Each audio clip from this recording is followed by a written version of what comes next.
Cody is a YouTuber that probably doesn't need an introduction. I don't need to read the Wikipedia article explaining to you who he is and lore dumping. I'm sure most of you are at least loosely familiar with his content. He's been very large on the platform for years now.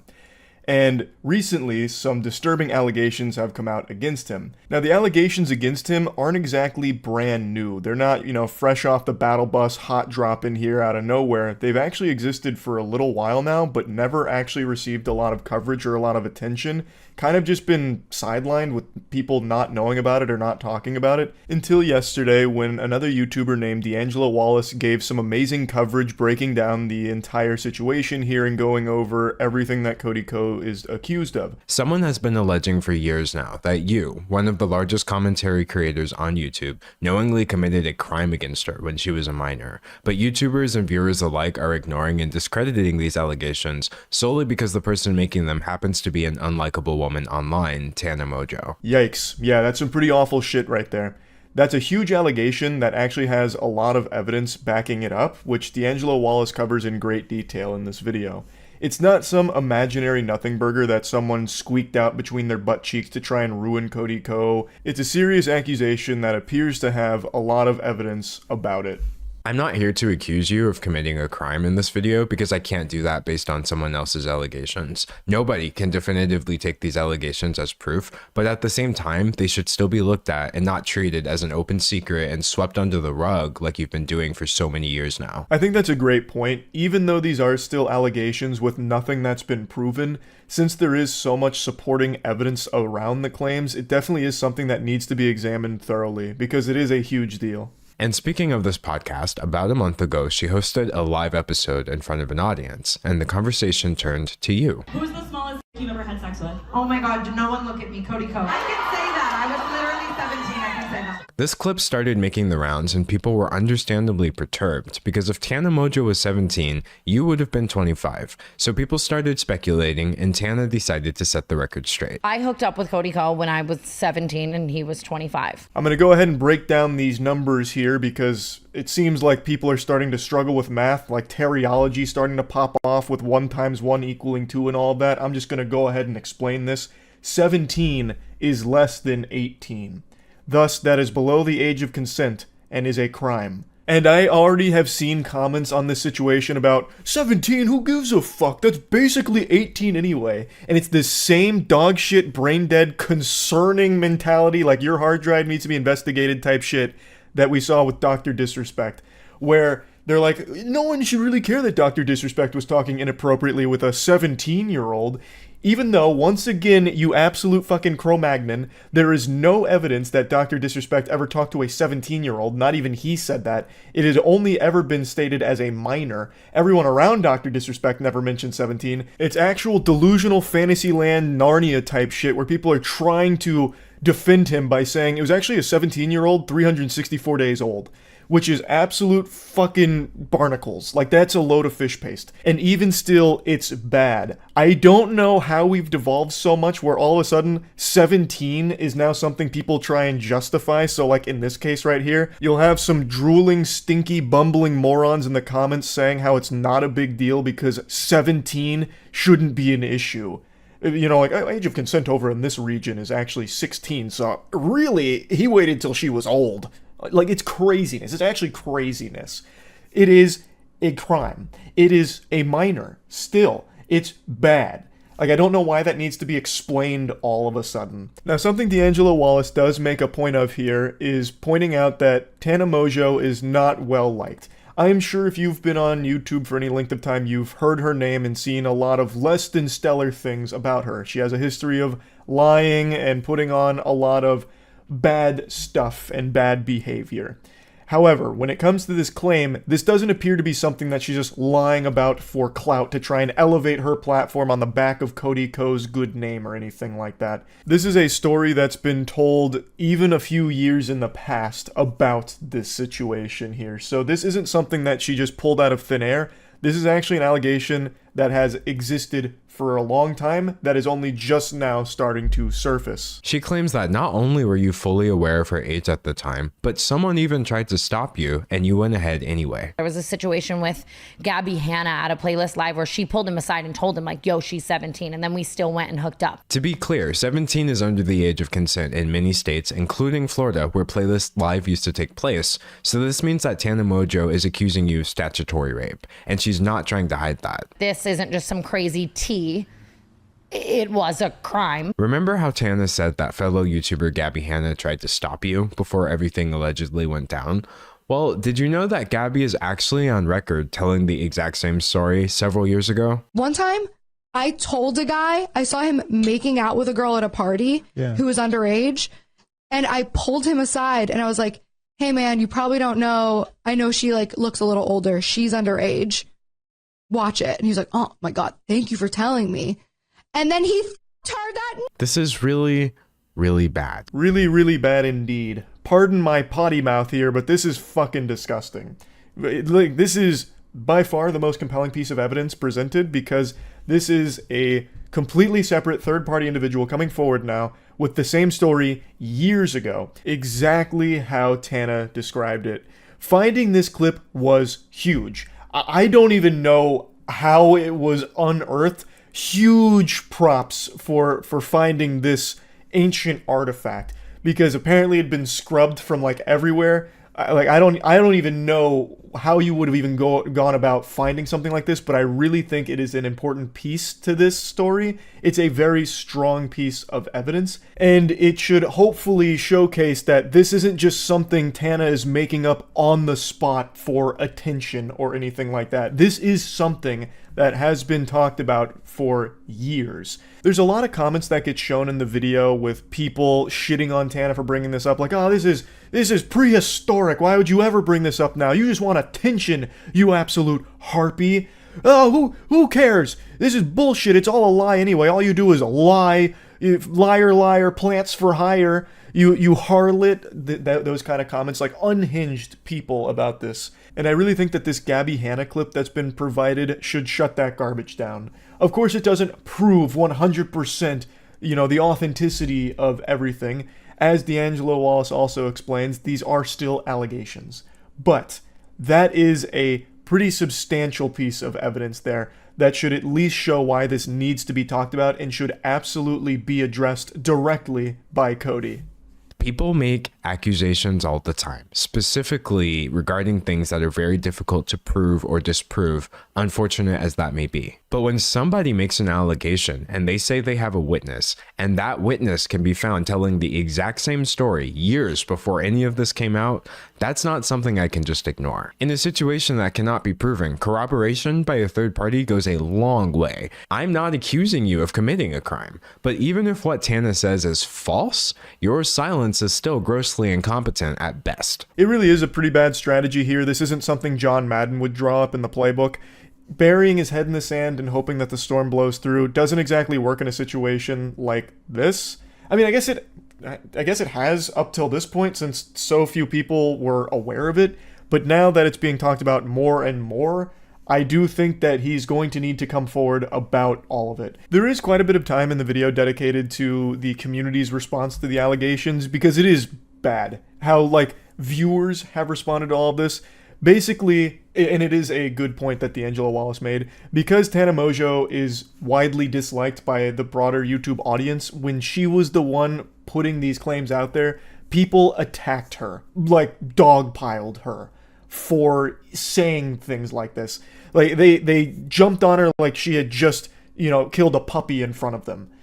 People responded to her in the worst possible way with these allegations. And Tana made a really good point where she said if this was any other YouTuber she was talking about, one that wasn't as highly regarded as Cody, the response would be completely different, where she'd be getting sympathetic messages and support for coming forward with her experience. But because it's Cody, it's been a biblical smackdown in the comments against her, which is just a crazy response to something like this. I mean, there were some lunatics there, like genuinely hateful people saying the most misogynistic shit you could find in the comment section about this, because she dared come forward with her experience and talk about that situation.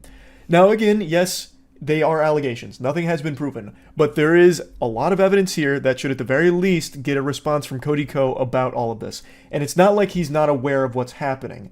As pointed out in this video, he is seemingly censoring his YouTube comment section. And now you're choosing censorship. On your YouTube channel, where you've been pumping out content nearly every day now, I couldn't find a single comment on your last video about this situation. Not even one. Comparing that to the comment section on your Instagram, where every single comment I saw was about this, it's clear that you're heavily censoring your audience on YouTube. I actually went and checked this myself because this is a Lego build that you can follow along with at home. I went to his latest upload and clicked newest in the comment section because surely you'd see some now after this is being blown up into a huge story.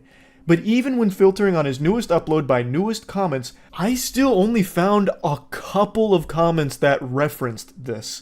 So it really does seem like it's being heavily censored in the YouTube comments. Because with how big the story is, you would expect a lot of them, especially when you look at his Instagram. But somehow, nothing on YouTube? Yeah, that's very suspicious. That definitely smells like he is censoring the comments there. So it's not like he doesn't know what's going on here. Tana also said that he had reached out at some point kind of about this, saying like, are we good? So it's not something that he's just unaware of, and that's why he hasn't addressed it. D'Angelo Wallace also points out how he's responded to things in the past, like he paywalled an apology for like an old clip that surfaced where he was using a slur. So he's talking about like the history of responding poorly to situations that Cody finds himself in. And then he brought up this, which I'd never heard of. Not many people know that you've already lost fans over an eerily similar topic. You used to frequently feature and promote your college friend Colby Leachman in your videos, until it came out that during your school days, Leachman's university put him on probation for, as a United States District Judge would later put it, the non-consensual videotaping of a sex act with another student, showing the video to other people, lying to the police about the video, and behaving horribly to that individual and at least one other woman. To make matters worse, the woman in the video also alleged that Leachman drugged her before the recording and that she hadn't actually consented to anything at all. You had this man in your videos. You were telling us to follow him on Instagram, and at some point you did wise up, so he's no longer part of your content, but he still seems like he's very much a part of your friend group. From the continued hangout since then to inviting him to your wedding just last year, people are under the impression that you're best friends with someone who, at best, committed an illegal sex act and at worst is an alleged rapist. And no matter how many times people rediscover this information over the years, you refuse to say anything at all. That is baffling to me. Like, it's one thing to be friends with someone who turns out to be a monster, but once you learn that they're a monster, that's where it should stop. I've said this before. If my best friend Matt turned out to have like a secret double life, you know, a Jekyll and Hyde situation where Matt goes out there and he does something truly heinous, I would cut them out of my life. I wouldn't be able to go forward being friends with someone like that. You know, giving him a fist bump saying, hey, we're still bubble buddies, bro. Like, I couldn't do that. So it's so weird to me that Cody can, and when people have talked about it in the past, apparently Cody has just ignored it. That is very, very odd. I haven't seen a single channel over 1 million subscribers do so much as acknowledge that this situation exists. And I'm not talking about channels that never would have discussed something like this either. I mean the same channels that were rightfully calling out people like Dr. Disrespect for texting a minor, which are the same channels that are now completely ignoring a scenario with an even bigger creator being accused of doing something much worse. D'Angelo Wallace makes a point a couple times in this video about the silence on this subject being staggering, considering in the YouTube ecosystem there's tons of commentary channels that'll cover a wide variety of topics, sometimes rumors that aren't nearly this serious, you know, like a 2-part docuseries on that time Markiplier allegedly pooped without peeing.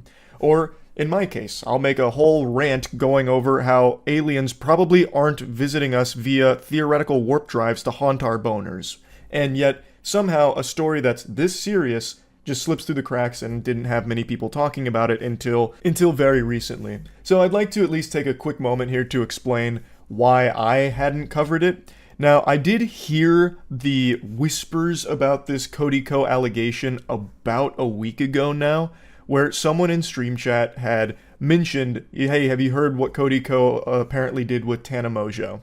And on stream, I asked what they were talking about because I hadn't heard shit about that. Eventually, another chatter explained that I could find more information about it on Reddit because a conversation was starting to develop around those allegations. So I made like a note of it and then went to bed.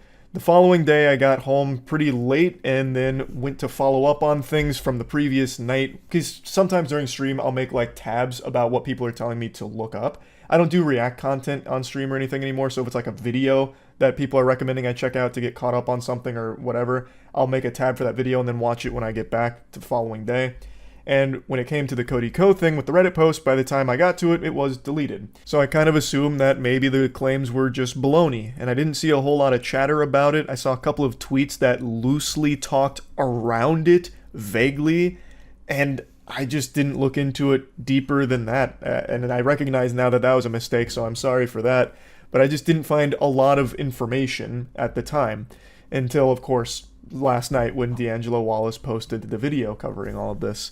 So I know the speculation has been made that the reason people aren't talking about the Cody Co situation is because he's a channel that a lot of people respect and is friends with a lot of the community. So no one wants to speak out against their friend or a channel that they respect so much, thus they're trying to help, bury it or not let it, erupt into the mainstream. For me, that wasn't the case. When I went looking for the info after that stream, I didn't find anything, and I didn't do a big enough dive on it to access it, so I just kind of stopped looking, which, again, was a mistake, clearly. I've talked about Cody Co's content in the past. I've liked his content. I respected him as a content creator, but I'd never say that we were friends or anything. I went on his podcast one time, and I think we only ever talked in Twitter DMs once as well. We weren't exactly like inseparable friends, the best of pals and buddies or anything. Like, I imagine if we walked by each other in a crowded mall, we'd do one of these to each other, and that'd probably be the end of it. This isn't some kind of story that I was avoiding or anything like that. I just truly didn't do enough digging on it because, as D'Angelo Wallace does mention, this story has been pretty successfully buried for the most part, where a lot of people just weren't aware of it, and I didn't do due diligence to become aware of it. But luckily, D'Angelo Wallace did, and created this great video going over all of it. So I wanted to talk about this because obviously it's a very serious situation. Cody Co absolutely should come forward to explain all of it, and if there is another side to this story, tell it. If it's wrong, set the record straight. It's a very upsetting story here that at the very least needs to be addressed by Cody publicly.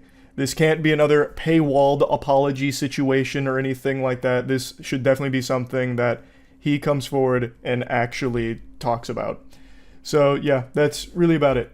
So yeah. There are some questions we may never know the answer to. What happens when we die? What came before the Big Bang? Why am I so short? Why did Dr. Disrespect get banned from Twitch at the height of his popularity in 2020? Dr. Disrespect was the face of Twitch, one of the largest streamers on the platform and one of the largest streamers just in general in the world. And out of nowhere, in 2020, he received a permanent ban with no elaboration from Twitch's side nor his. Though he has been somewhat vocal about suing Twitch as a result of getting banned, but he's never explained what the ban was for in the first place. So it's always just been this mystery that's plagued the minds of scholars for the last 4 years. A mystery on par with Area 51. And now, last night, there was a new development in this situation. Now, I want to be very clear, these are still allegations here, but a former Twitch employee on a random Friday night just came out and dropped a fucking bombshell claiming that Dr. Disrespect got banned because he was caught sexting a minor using the Twitch Whisper system and trying to meet up with them at TwitchCon. An extremely surprising statement that jump-scared the entire streaming community. Like, first of all, I didn't even know people used the Twitch Whisper system. That in and of itself was a shock. Twitch Whispers is more archaic than AIM and more useless than flavored toilet paper. It hardly functions. It's a joke of a messaging service. But anyway, these are obviously massive allegations against Dr. Disrespect.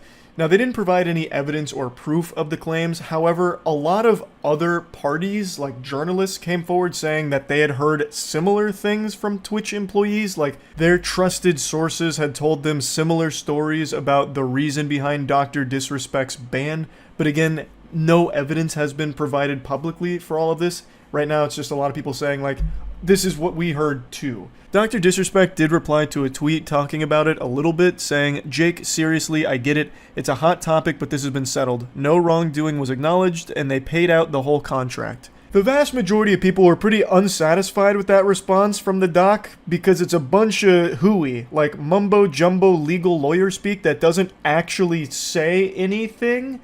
Like, instead of saying he didn't do what the claims are, like he didn't sext a minor, he said no wrongdoing was acknowledged, not that no wrongdoing happened. And then mentions that Twitch paid out the whole contract, which I think the reason he threw that in there is to try and illustrate that Twitch ended up settling with him and paid out his whole contract, which must mean that he was in the right legally, I think is what he's getting at, but it's so obtuse and still doesn't shut down the claim that has been made against him. So most people were left scratching their head wondering, well, is it true or not? So about an hour ago, he did make a follow-up tweet here saying, "Listen, I'm obviously tied to legal obligations from the settlement with Twitch, but I just need to say what I can since this is the fucking internet. I didn't do anything wrong. All this has been probed and settled, nothing illegal, no wrongdoing was found, and I was paid. Elden Ring Monday." He definitely provides a little more clarity with this statement. However, I have to wonder what legal obligations have got him like fucking strangled like Homer Simpson around Bart Simpson's neck that are preventing him from just saying he didn't sext a minor if he didn't. He's still kind of talking around it, saying it's been probed and settled, nothing illegal, no wrongdoing was found, he was paid.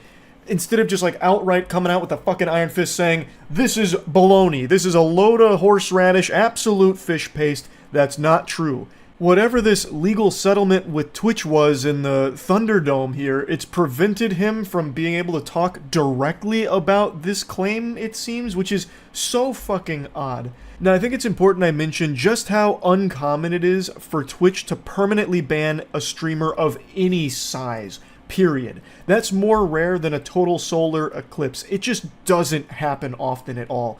There was a streamer who went live and she goatsied herself directly at the camera on Twitch, only got a 72-hour ban. A year or two ago, there was a streamer who had full-blown sex on stream and she only got a 72-hour ban.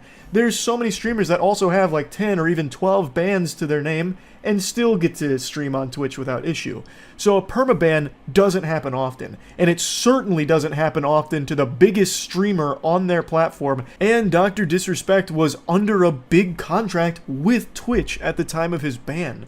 So for them to permanently ban him at the height of his popularity while he was the face of their platform with a big contract from them, it had to be something big.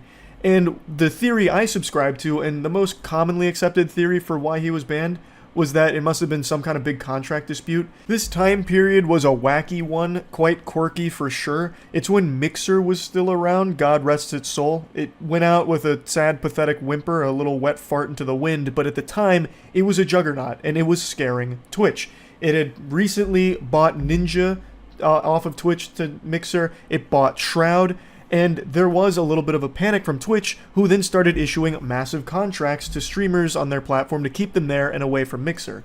So the idea was that maybe Dr. Disrespect was talking with Mixer about a huge contract buyout, and it pissed Twitch off, so they banned him and wiped their ass with that contract, which led to Dr. Disrespect suing them for it, but Twitch in the settlement made sure that he kept his mouth shut about it. That was the main theory most people believed, again, myself included, and now this has come out. And again, there's no evidence to support the claims, but with a handful of other people coming forward saying they heard a similar reason behind his ban, it's got a lot of people believing that it must be accurate. Now, if it is true, it does also make Twitch look pretty bad here, in my opinion, because this is a situation that deals with child safety on their platform, and if the face of their platform was sexting a minor through their Whispers service, I think Twitch has a responsibility to explain what they're going to do going forward to ensure that kind of shit doesn't happen again. Though I guess there could again be some real fucky nonsense in the legal proceedings that followed. I have no clue, really. But in the event that it is true, it still makes it seem like Twitch was covering up for the face of their platform being a predator. And that's not a good look for Twitch. So I guess it's also possible that Twitch wanted to bury this as well to not take some kind of reputational hit in the public eye.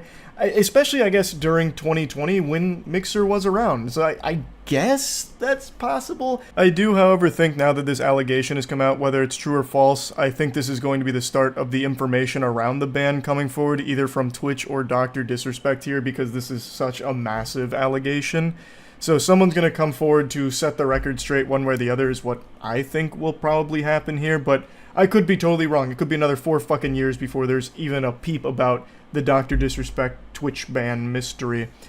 But something I've seen a lot of other people talking about is they're surprised that Twitch was reading whispers in the first place. I don't think anyone should be caught off guard by that. In the current day and age, everything you send through any service can easily be accessed by that service and is most likely being accessed by that service. All of your data is constantly being harvested and sold. I thought everyone knew that by this point. So in this case, Twitch having access to the whispers and reading them and then taking action from them isn't like an unheard of concept at all. It's just a matter of not that's the reality of what happened, if this is a true claim or not. But anyway, I just kind of wanted to go over where everything's at right now. It's kind of just a complete mess, so I guess we'll see as the story develops. That's really about it. So yeah. I mean it when I say I didn't really want to talk about today's topic. It's just some medium rare internet beef that I think is just kind of worthless to go over, but so many people keep bringing it up to me that I feel I should at least talk about it to some extent. So I'll go ahead and cannonball into the septic tank and doggy paddle around for a bit. The main topic involves a banned YouTube creator that I'm sure you've all heard of before. His name is Sneako. A lot of people compared him to like a diet Andrew Tate. He recently got banned, and he still does make content elsewhere. And recently he started targeting me because I made jokes about his friends on the Fresh and Fit podcast, whom I think are beautiful clowns that do some very silly stuff that is entirely entertaining to make fun of. But Sneako didn't see it that way because he's a very sensitive guy, and he started writing their wieners to try and defend a blatantly outrageous story that one of them told about meeting a basketball player at a party, then being invited by that basketball player to a mansion and then fucking a ton of girls at that mansion thanks to the basketball player, which sounds like something a Tumblr account would have made up, and ending with "and everybody clapped." It was such a goofy piece of fan fiction, it felt like he was begging to be humiliated and made fun of, so I started throwing some balls at the clown and dunking them in the tank. I made a video talking and joking about it, and Sneako saw this and he wasn't too happy, so he got offended on his friend's behalf, which of course is a very alpha male thing to do. I know Sneako doesn't like that nomenclature. He never calls himself an alpha male and thinks that it belittles him, but his fan base is and has been red-pilled and thinks of him as like a no-nonsense kind of guy who tells it like it is, a man's man. And yet Sneako cries more than a 12-year-old going through puberty and has very public temper tantrums like a child who didn't get the Spider-Man toy they wanted for Christmas. So he was upset because I was making fun of them. He then makes a big rant about me, calling me a bitch, saying all kinds of things. He doesn't really make any points, he just insults my appearance a lot and makes very bold assumptions about me not going outside and shit like that, which of course has nothing to do with anything I was saying, nor does it debunk any of my points. Not that I was even really making points, I was just making jokes about a silly fucking story, and he's taking it as if I just gave a TED Talk on monogamy, because for some reason he somehow gets lost in like this Winter Soldier episode, like this delusional fantasy, where he starts making a statement on monogamy, which of course had nothing to do with the video I made. I'm not gonna say names. Someone texted me. He's in a monogamous relationship. This is his girl.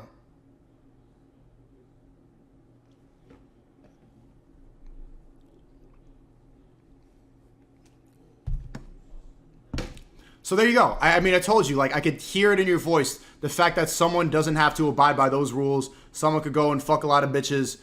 That it's so foreign to a lot of people's ideas, because when you get brainwashed, when you get told that monogamy is the answer. What the fuck are you even talking about? What does this have to do with anything? What does bringing up a picture of me and my girlfriend have anything to do with anything that has happened? And where is monogamy even coming from? You're fighting an invisible enemy right now. You're fighting ghosts that aren't real.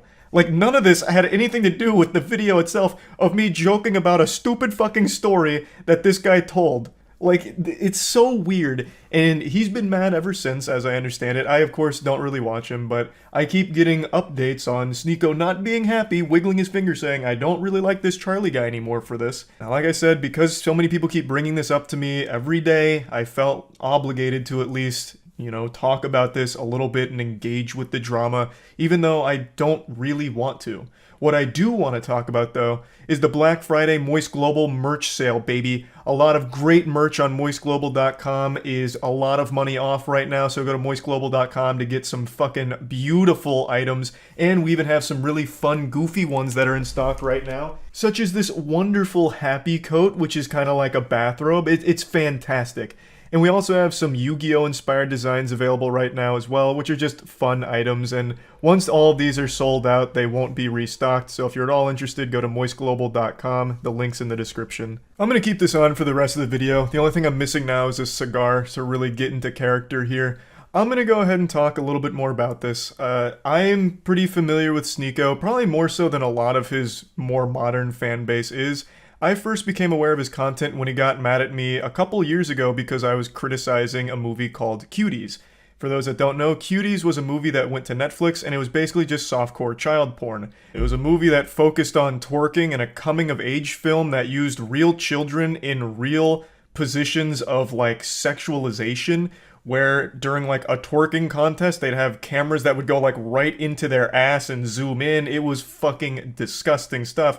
And I made a whole video talking about how fucked up it is that not only does it exist, but Netflix has promoted it and it's on their service. Regardless of what the intention was or what the message aimed to deliver from the director, it completely missed the mark. By using real child actors and doing the things that they did in the film, it became a movie that was only enjoyed by legitimate, real, self-admitted pedophiles.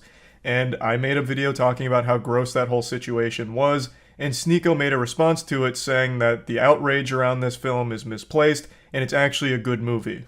Americans are like, this is deplorable. I saw this commentator, Penguinz0, who I actually like. There's not a lot of good commentators, but he's like, this movie is deplorable. There's nothing good about it. There's nothing. And it's like he didn't even watch the movie. It's just like he only saw the clips that were going to piss him off. Or he just got so triggered by the provocative imagery that he just, deplorable. Come on, man. Like, don't you see the reasons why she's doing what she's doing? Sneako has said multiple times, even in his most recent rant, that he does like my content. Though I'm pretty sure he just says that to cushion the blow and, like, tiptoe around it, like, before insulting me. Just in case there's anyone in his chat that likes my content, he wants to make sure to not make them upset. So he makes sure to preface it by saying, well, I actually do like him, but... and then goes on to get super personal about it. This was my first real exposure to Sneako, and it's also the reason I don't care what his opinion is of me, because it's coming from a man who likes cuties. So why the fuck would it matter if he thinks I'm a bitch or anything like that? It legitimately couldn't mean less coming from a guy who openly defends a softcore child porn production. Okay, if I ever wanted to get canceled, this is the video. I saw Cuties last night, and it was pretty good. It's a pretty good movie. I went in ready to hate like everybody else. I saw the cover, and I got clickbaited. So did you. You got clickbaited. The thing about Cuties is it's not an unrealistic film.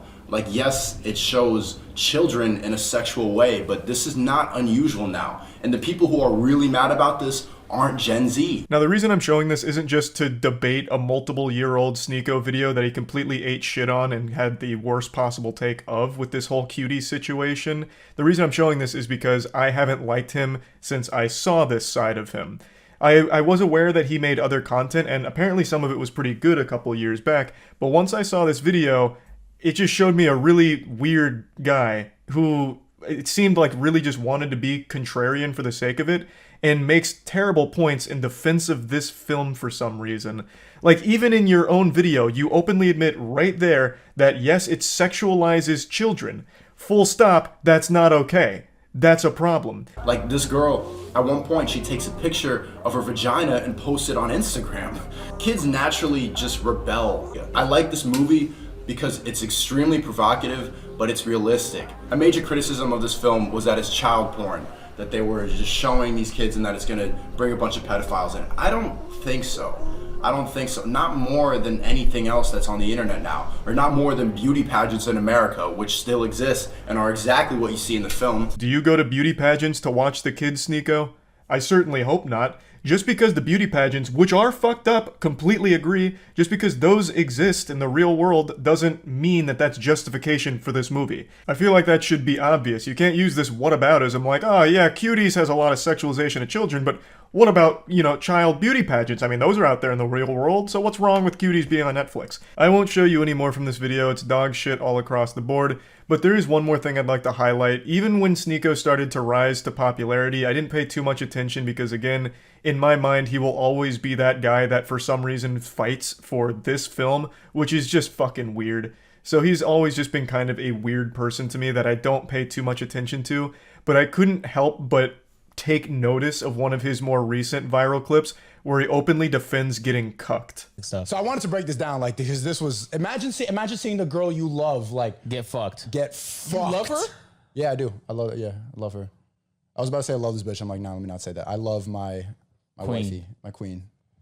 And you allowed the love of your life to get fucked by another man. What happened to the other agreement? I'm crazy. The first time, as soon as I saw it, like 3 pumps in, I just got up and walked out. I'm just like, I can't do that. Like, feeling traumatic thoughts, like seeing her with another person. It's a lot.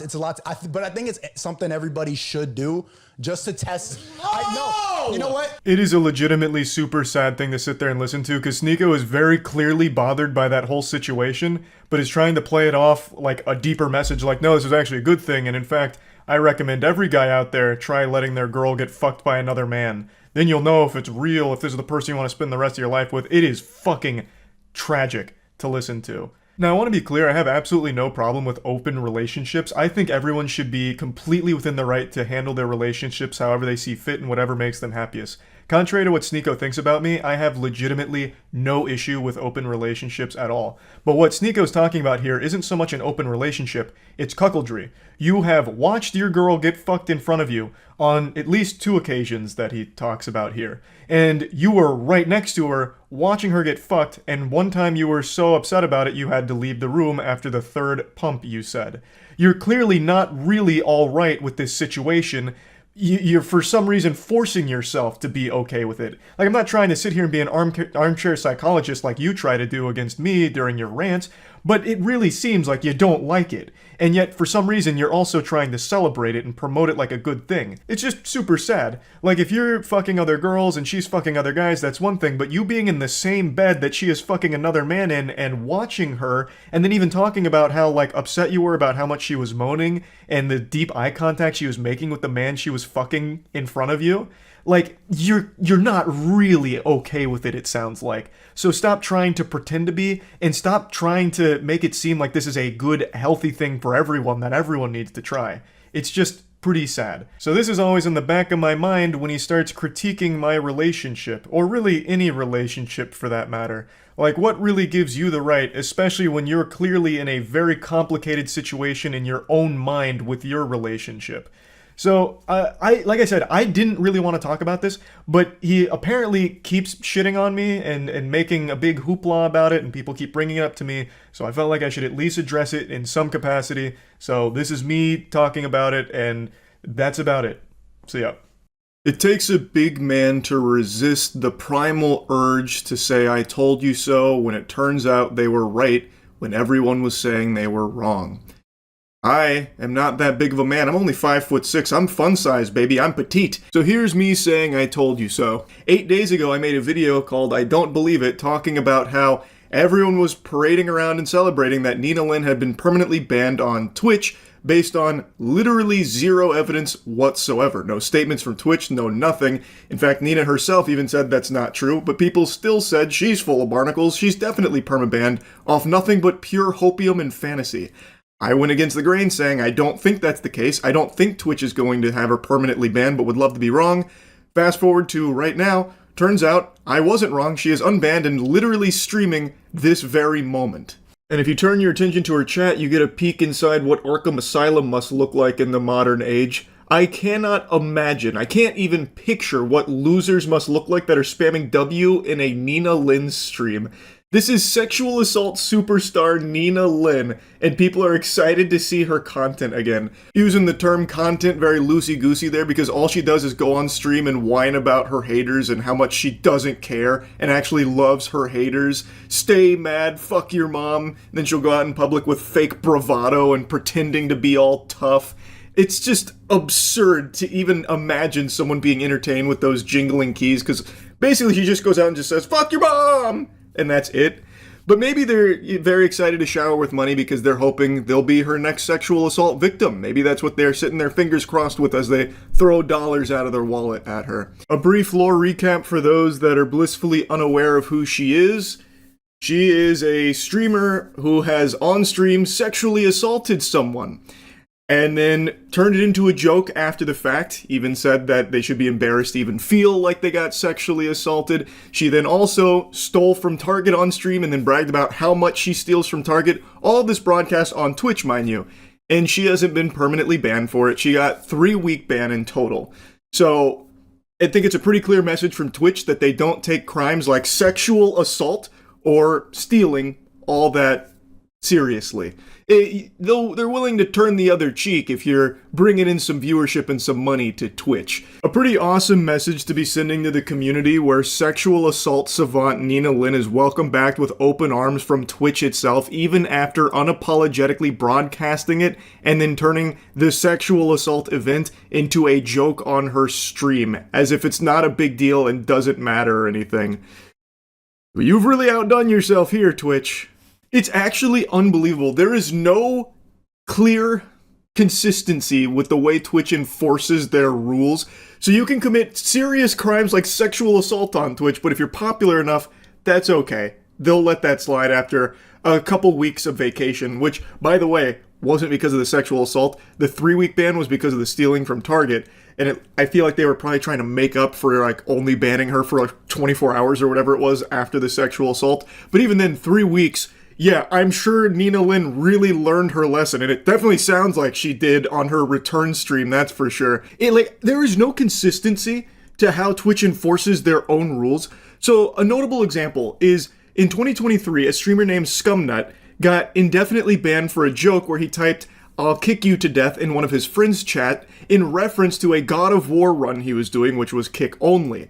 This was one message to a friend of his that was clearly in jest, and he received a year-long ban and only got the ban lifted because that friend was able to argue with Twitch staff himself to get Scumnut back on the platform. Imagine a world where you get banned for a year for what is clearly a very quick one-message joke to a friend of yours, yet sexual assault and other crimes are only punished for 3 weeks. It's absurd. Anyway, let's take a quick peek at the intro to Nina Lynn's return stream. There's no point in diving into a lot of it, because all it is her just being, like, really loud and obnoxious. Even after this whole ban, listen, bro! The haters gon' hate! But listen, ain't no better marketing team than the haters. I'll tell you that right now. Guys, I'm not even joking when I tell you this. Bro, I love it. I love it, bro. I love the support, the hate, the everything, bro. We love all that shit. We love all that shit. Give it to me, bitch. Oh my God. Oh my God. The Girl Wonder. The Girl Wonder with the 10. I saw you earlier. You was giving out 5s and shit too. Shout out to the Girl Wonder, man. Man, she really has the voice of an angel and the mouth of a sailor. What an incredible combination. And she is as loud as a child on Xbox Live. The perfect recipe for incredible success. So much financial gain, even after blatantly sexually assaulting someone. Yes, sir, that's sexual assault superstar Nina Lynn back in action. Hide your cheeks, because she's coming for him without consent. It's incredible stuff, Twitch. You've really outdone yourself here. What a strong message you're sending. Now, it's not all just her gloating to her haters. She's also doing something really nice this holiday season for some kids, where she's going to be giving them money. So I'm going to go ahead and play a quick segment there of her maybe turning a new leaf here and doing something nice. Maybe I'm spoiling it. Fuck it, I'm gonna spoil it. I have some news for y'all. I also have tomorrow we are giving 120 to 100 orphans or recreational kids that we're gonna be donating money. We got some sponsors on deck. I'm gonna invite you guys on it. But the money is gonna go towards the kids, bro. I'm very proud to say this. I've been working on it for a week now. Anyways, that's tomorrow. That's tomorrow, guys. That's tomorrow. We're not gonna worry about that right now. But Christmas is really for the kids. You know what I'm saying? Even though I'm Grinch, I might just dress up like Grinch. Who knows? Sounds very sweet. I'm sure that's coming from a place of genuine care, no doubt. Now, one thing I couldn't help but notice when watching her return stream is a lot of people in her chat were very upset she was wearing a mask. So there's some people that were spamming take the mask off, some of them caps locking, mask off, that kind of thing. There was even one guy multiple times begging, please take the mask off, and then pleading to mods, make her take the mask off. Which is so incredibly sad. It's like they're just desperate to goon to her or something. That's why they're there. So like when she had the mask on, they were shaking their fists. No! Take the mask off! What fucking losers. Holy shit. I just had to point that out. I didn't screenshot all of them and I don't feel like going back through and doing it. But when she had the Grinch mask on, there were people like really upset that there was a mask she was wearing this time around. But anyway, this whole thing is me just basically saying I told you so. I think Twitch has made it pretty clear here with this that there is a level of popularity you can achieve where Twitch is more than willing to let pretty much anything slide, including crimes. That's a pretty great message for Twitch to be sending. Pretty awesome stuff. I'm not surprised to see this. I'm just pretty upset about it, is all. And I have no doubt Nina Lynn will continue to be very successful because it's not just Twitch that doesn't care. Look at her community. They don't give a fuck. They're spamming W's. There's that one guy who's like, my goat is always doing such nice things in the world, when Nina Lynn's entire brand, personality, and content is around making other people miserable, even going as far as sexually assaulting someone, stealing, threatening to beat up a stranger when they express their discomfort with her behavior in public. I don't exactly see how that's really blessing the world with sunshine and rainbows, but I guess that delusional paint chip eating, glue huffing chatter sees it differently. Either way, very sad shit. Twitch should be ashamed of themselves. That's really about it. So yeah. It's time once again for me to hop into the swamp and talk about one of the grossest bits of drama YouTube has seen in quite some time, with the EDP 445 situation. Last week I made a whole video going over everything, no stone left unturned. I was putting my cock into every briefcase full of information I could find, and now today, only a week later, a lot more has happened, and there's a lot of things that I'd like to follow up on and kind of update, because I streamed all of this, and if you missed the stream, you fucked up, big mistake, you're missing out.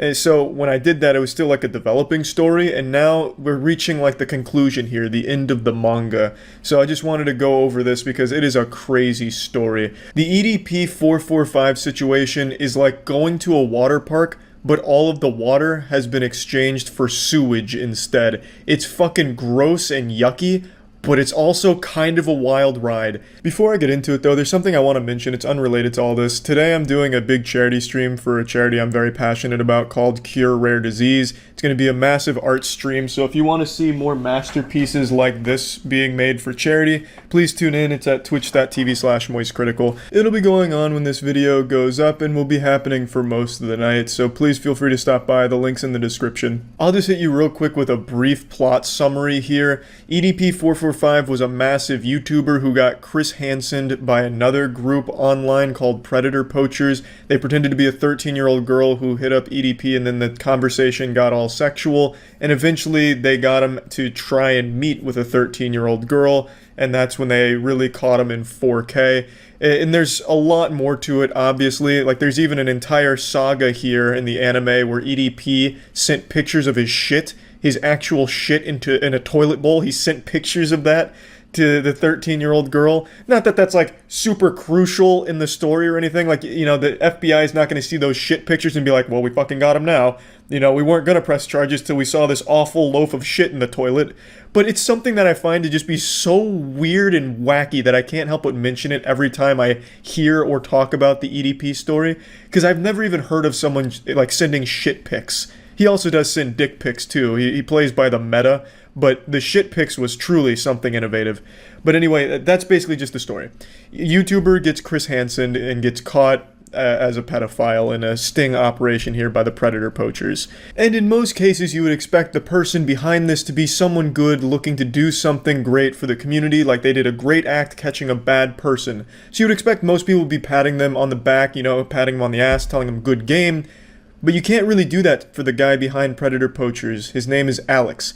And since this big bust, a lot has come out about Alex. It's a lot of awful fucking shit. Half of it I can't even begin to show on YouTube because it is really deplorable stuff. Basically what happened is the Spider-Man meme where both Spider-Men are pointing at each other, but in real life. It was like a cliche scene from an action movie right before the villain dies. He's like, I'm taking you with me. That's what happened. So they bust EDP, but then Alex gets busted as well. Tons of clips surfaced from Alex where he was being extremely racist, dropping the N-word, hard R, homophobia. He was being really creepy to a decoy, asking them to do stuff for him, claiming it was a predator asking. It was really unsettling, disturbing, gross shit. He'd also make jokes about having children in his basement that he fucks. Like, he was a weird, gross fucking guy. And since all of this came out and the story blew up, EDP445 has been banned off YouTube, and Chet Goldstein has been banned off YouTube. Chet Goldstein was the channel that Alex would use from Predator Poachers for all of the content, and it's unclear whether or not he was banned for all the racism that was on the channel, or really what he was banned for. If I had to spitball a guess, it would probably be all of the fucking racist shit that came out, and a lot of it was on the Chet Goldstein channel. That would be my guess. But I know when I mentioned this during the initial video, a lot of people were mad at me for saying just because the guy behind it's a bad guy doesn't discredit the investigation or the work. And I never said it did. You're just actual stupid brain to think that because this guy is bad, I am now all of a sudden defending EDP. Nobody's doing that. EDP's bad, and so are the people behind it. It was a good thing done by shitty people. It happens. You can still point out the shitty people while still acknowledging the good thing. I don't know why all of a sudden that was controversial to say. And it's still controversial. Like when people point out how awful of a person Chet Goldstein was, people often get met with angry comments saying, who cares? Doesn't matter. Being racist isn't as bad as being a pedophile. But I mean, they're both bad, so you can still point them out as bad. Like, you're just fucking dumb. Anyway, let me show you some of the clips, because people were also downplaying the severity of how awful this Chet Goldstein Alex guy was. So let me just show you a little bit. Highly censored, though, because this kind of shit is awful. Dude, you can't say fucking live stream. It's bad. Dude, then we're gonna get offended and report us. Oh, you're right. What the fuck is wrong with you? This guy just said racist creep. Where are you, black? Yeah. It's probably a fucking angry n something. Oh, you're right. I don't want to eat anything right now. What the fuck, racist for real? I have a 3-year-old in my basement that's like lacking vitamin D. I provide her with plenty of D, just not the vitamin part. Oh no, that's not good either. Oh really? Not if it's a child. Well, I was tired of being a virgin, so what the fuck? Wow. Yeah. Fucking Nick. Oh shit, I said that in front of 216 people. Yeah, the guy fucking sucks ass. Like, he's not a good person. He did a good thing, but he's not a good person. You can point out the good thing and also point out that the person is bad. It's not one or the other. It can be both. EDP's bad. Chet Goldstein, Alex, Predator Poachers Alex is bad. Now there is one thing I'd also like to set the record straight on. The guy that was with Alex when they busted EDP on camera, the guy that was wearing the mask, he is not associated with Alex. That is a completely different person named CC Unit. He is not like affiliated with Alex and his shit. He doesn't like sign off on it or anything from everything I've seen from the guy. He just happened to collaborate with them on this case, and unfortunately, like a porta potty being rocked back and forth, got caught in the crossfire of shit. Which is unfortunate because, I mean, he was probably a good guy and probably had good intentions. He's been doing this for a lot of years from what I can tell. Whereas Alex was just looking to capitalize and make money off it. He was pumping merch through it, when you went to the website, all it was payment plans for like predator poacher merch, and him saying he'll come to your city to do like a stand-up routine and put like a finger in his butthole, smell it and laugh. Like, all Alex wanted was money out of it, and he got like 100,000 subs. He wouldn't even post the video till it got fully monetized. But CC Unit is not affiliated with that. He's completely separate and just happened to be there and collab with him on the day that they busted EDP. So I actually really do feel bad for that guy, assuming that he doesn't have a past like Alex. But from what I've seen, he does seem to just genuinely want to help make the community a better place. Now, don't pump those brakes yet, because this ride is still going. You can't get the fuck out of here. This is Mr. Bones' wild ride. This is a never-ending adventure here. The biggest development is absolutely the authorities getting involved and saying that they are going to look into the case. But they also acknowledge that it could be a bit difficult given that this is not a very well conducted investigation by people that are less than professional, which is a remarkable understatement. Calling Alex less than professional is like calling a shotgun blast to the chest a minor boo-boo. It just doesn't really do it justice. It doesn't really capture the magnitude of the statement. Now, in the initial video, I showed you a couple different examples. One where the predator poachers made it much more difficult for authorities to move in and actually apprehend a pedophile. They said that the investigation was so bad that they couldn't really sanitize it and use it, and it just made it a lot harder for them to actually get charges against the predator. So we've seen examples where the vigilante predator hunters are really counterproductive to getting a pedophile behind bars, but then in the same video I also showed you an example where they were successful and helpful in getting a predator put away for at least a small length of time. So there's really no way to know where this is going to fall, if it's going to be like this investigation just fucked the case in the ass and now all of a sudden EDP isn't going to face any charges, or if this was actually helpful to the case. Overall, like I said in the last video, I think them going public with it isn't inherently a bad thing. Even if they were just trying to use this as like a spectacle for views and money, bringing it to the public eye was probably the right call regardless, because he was a public figure with a public platform using that platform to prey on kids. So coming public and getting that platform removed from him absolutely was the right call to combating this case in particular.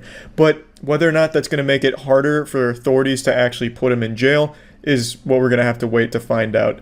All I know for sure is there are no heroes in this story, but there was a good act done by a bad person. And what a fucking crazy week on YouTube it's been from all this shit. Actually, probably one of the like wildest things I've seen on the platform. And yeah, I just wanted to do a little follow-up to it. I don't know if we'll hear any more about EDP and all this, because I imagine from this point forward it's going to be between him and the authorities. So it probably won't be any more like public drama stuff on EDP, but who knows. Anyway, just wanted to follow this up, and yeah, that's about it. See ya.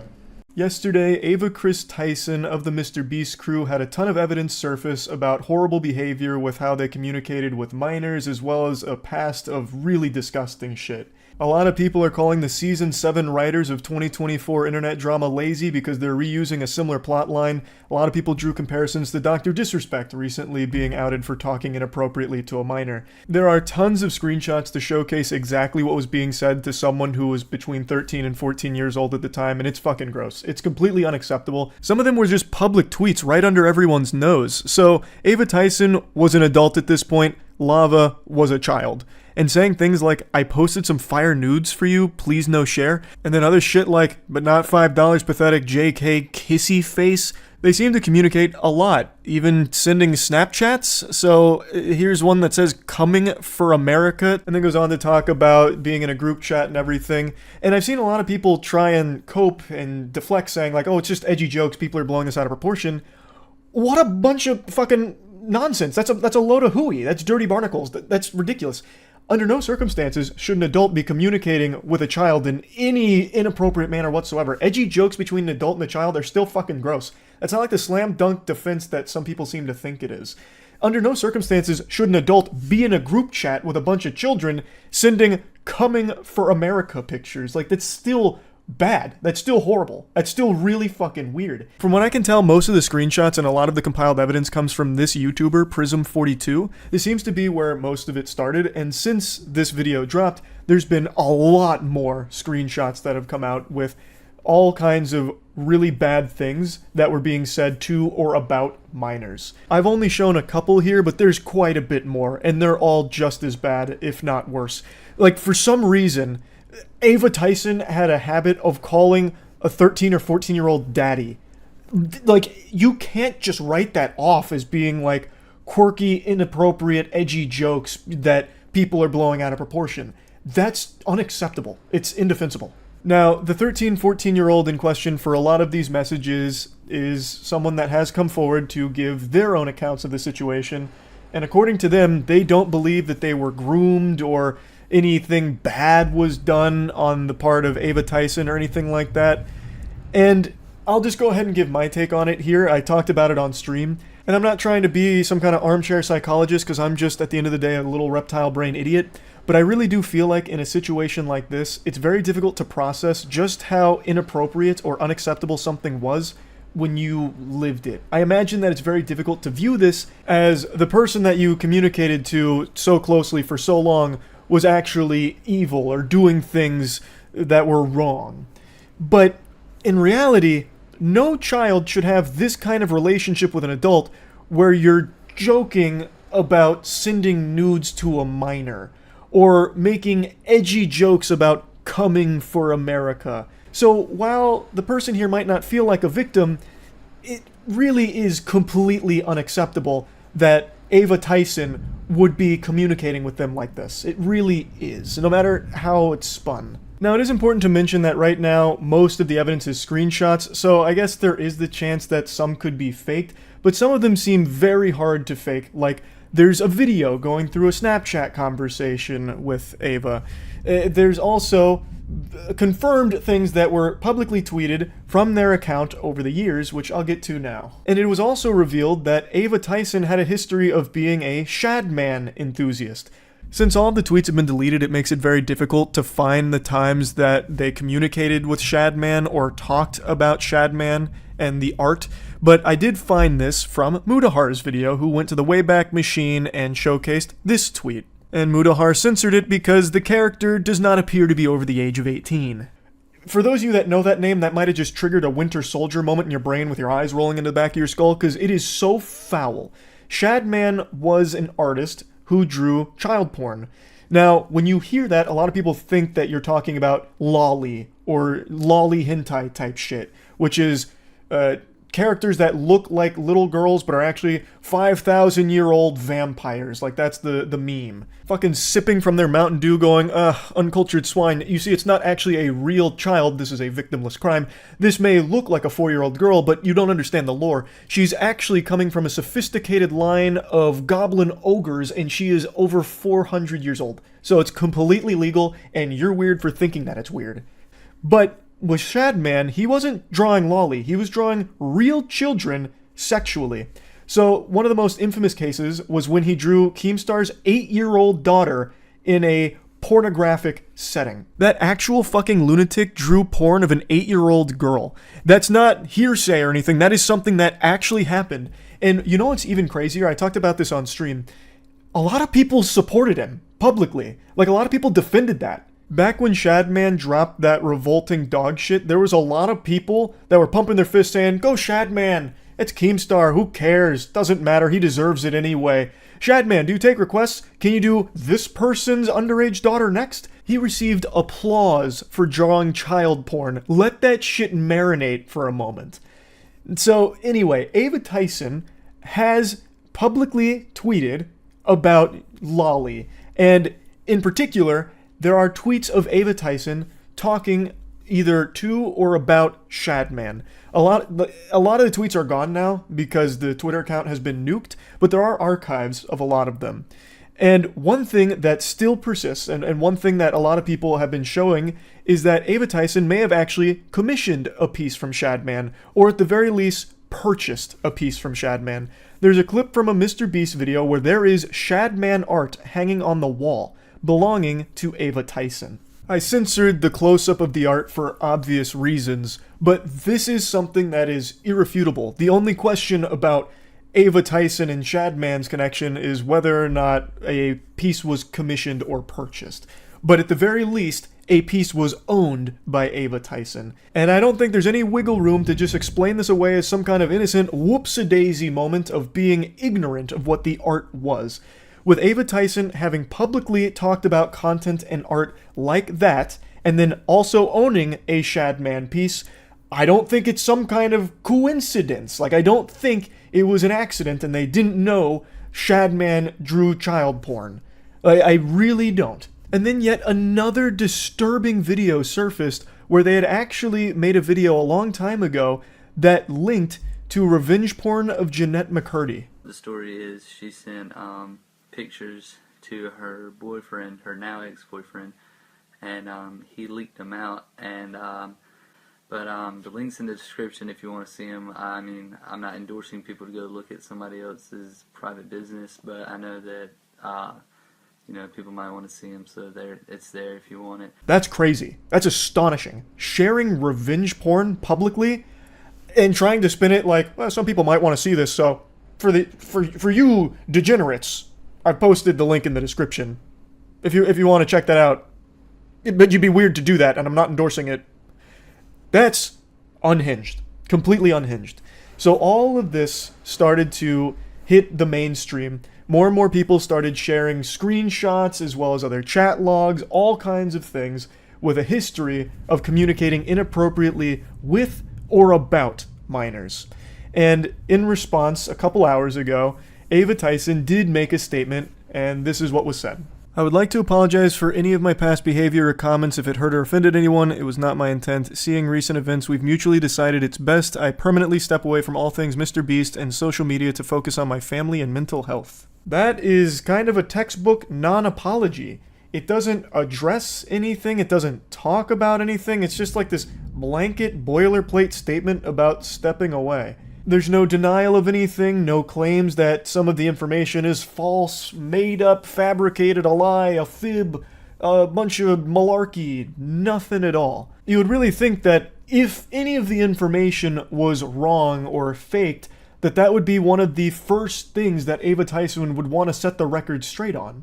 But that didn't happen. Even if it was something like needing more time, I really feel like that would have been expressed in the statement, saying, need more time to talk about all of these things that are incorrect. But again, that's not there. So they're assumed to be all correct at this point, and they're indefensible, the things that have come out here. As I was rendering this video, Ava Tyson dropped more tweets claiming that no one was ever groomed, and then states that the victim vocally supported that that's false. I again, already told you my feelings on that. I really don't think a child who has this kind of relationship with an adult would ever really recognize just how inappropriate it was because it became so normalized to them, which it never should be. It's a horrible thing, and there really is no excusing it in my eyes. Going further, there's an apology about unacceptable social media posts and then saying that it was edgy jokes and that it was unacceptable humor, that it's like a thing of the past and it's been misconstrued into things that didn't happen, and then not wanting the accusations to impact hundreds of people who work at Mr. Beast, which is why Ava Tyson has stepped away. I just don't think you can write off a lot of those social media posts as edgy jokes or edgy humor when you actually owned art from an artist who draws child porn. That's not a joke anymore. Haha, bought some child porn art. Like, that's not exactly side-splitting comedy. Like, I don't really think you can just go ahead and hand wave that as being edgy and like old humor that you've grown from. And then some of the tweets about it and like requests, what's the joke? Like, what's the punchline of that? I really don't think you can just say, oh, it's just edgy jokes that are blown out of proportion. Sorry if people are offended by it. Like, that just doesn't really work to me. As of right now, there's been no response from Mr. Beast or anyone else on the team about all of this. So it remains to be seen whether or not Jimmy or anyone else on the team knew about these things or what's going on there. But as of me making this video, there's still no response yet. So this whole situation is obviously horrible. And there's a little bit more I want to talk about here, and it's something I didn't even think I'd ever need to talk about, but I guess we've reached this point in the internet where this is necessary. I've been being attacked on Twitter, just fucking dogpiled, about my ignoring the situation and refusing to speak on it, being too much of a coward to talk about all this, which is crazy to me. And then people saying like, oh, where was the same energy for or where was the same energy that you had for Dr. Disrespect here? And it's crazy that I even have to talk about this. So last night during stream, this story was still breaking. Things were still coming out about this story. And I talked about it on stream last night. The same day all of these pieces of evidence were surfacing. I talked about it immediately. Once I became aware of what the evidence was out there and what the claims were and what was going on, I was talking about it right away. And I even posted a video that is highly edited and short, nice and concise, about the whole bare bones of the situation and my thoughts on it for the second channel, so that way even if you have the biggest brain rot and can't focus on a video for long, you can still finish that whole video and see just how bad this whole Ava Tyson situation is. So I talked about it immediately, but Twitter didn't see that video, and the ones that did wrote it off as, oh, he's only going to put this on his second channel because he's afraid to put it on his main channel. He didn't do that for Dr. Disrespect. He was like that with Dr. Disrespect. You are provably wrong. All you had to do was activate a few fucking neurons in your noodle. Check my Dr. Disrespect video. I posted it at, I think it was 9 p.m. on June 22nd. June 22nd is when my Dr. Disrespect video went up. The allegation against Dr. Disrespect was on June 21st. So what happened is, that allegation came out. I talked about it on stream. Dr. Disrespect made a statement as well the same day that I talked about on stream. Then the following day, almost a full 24 hours later, I made the video talking about it. And in this situation, it is the exact same timeline. I was talking about it as everything was unfolding. I even had a video go up on the second channel going over everything that was coming out, and now I'm making the full video about it 24 hours later. It's the exact same speed and same energy as the Dr. Disrespect situation. And the main person who started this lightning rod of accusations about me ducking it and refusing to address it is fucking Sneako of all people. Yo, look out, Moist Critical is not going to go talk about the Kris situation because he wants to have the Mr. Beast collab. Bro, you're going to talk about every other trending situation, Dr. Disrespect, Sneako, anything that goes viral goes on your main channel. Kris, the associate of the biggest YouTube channel in the world, you do a 4-minute clip on your second channel. Stop coping and be a journalist if you're going to be a journalist, or just say that you want to have the collab. Stop lying. Jesus Christ, the fucking drool there is gonna drive me insane. I need to go put on the fucking bathrobe here and give him PTSD or something. What do you mean it is a 4-minute clip? Because I did that so people like you who don't pay attention long enough could see my take on it and also get the bare bones information of what makes it so horrible. That's the reason it's a 4-minute clip on the second channel. It was never going to be the only video I made talking about it. I was always going to make a full breakdown of this because it's bad. It's a horrible situation. So yes, you're right. I do talk about like big trending bad shit like Dr. Disrespect or like Cody most recently. I don't know why people thought I wouldn't talk about this. I knew Cody far more than I knew Ava Tyson. I talked to Cody at length one time on his podcast and then one other time in DMs. Ava Tyson, I met 1.5 times. I first met them after a poker game with Mr. Beast. They showed up right at the end, right before I left. And then at the most recent Mr. Beast video, also right when I got out, Ava Tyson showed up and I talked to them for a couple of minutes. But I never knew Ava Tyson very well. Cody I did, and I still wasn't afraid to talk about how awful his shit was. So I've never been someone to fucking shy away from a bad situation like this just because I know or am familiar with the person that it's about.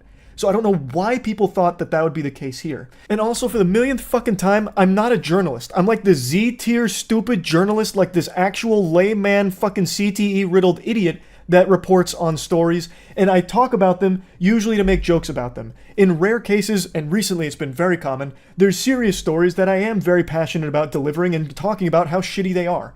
So, like, in a situation like this, yeah, this isn't really a story that I joke a lot about because it is serious. When there is a victim who is a child here, that's something to take seriously. But I'm not a fucking journalist. Most of the shit I talk about is the most inconsequential mumbo-jumbo ever, like aliens in warp drives, or that recent story about how scientists discovered hippos can fly because they get airborne for a split second, literally like 1/2 of a frame. they're able to get all 4 little legs off the ground. And I talk about those stories and joke about them. It's just talking about shit to joke about it for the most part, except in cases like this, where it is a serious story that I talk about. Now, Sneako, I hope you're ready for the cold water here, because I'm going to be brutally honest with you. When this story broke, I thought for sure I would have actually bet money that you would have been some kind of contrarian talking about how this is actually not a big deal and everyone who's pretending to be outraged about it is actually just a hypocrite. Because you have been on this crusade for a while now about not agreeing with the age of consent. So I really thought you'd be talking about how, oh, this is just like Dr. Disrespect, who you ran hard defense for with this imaginary 17-year-old you cooked up in your head based off of one fake email from an anonymous source.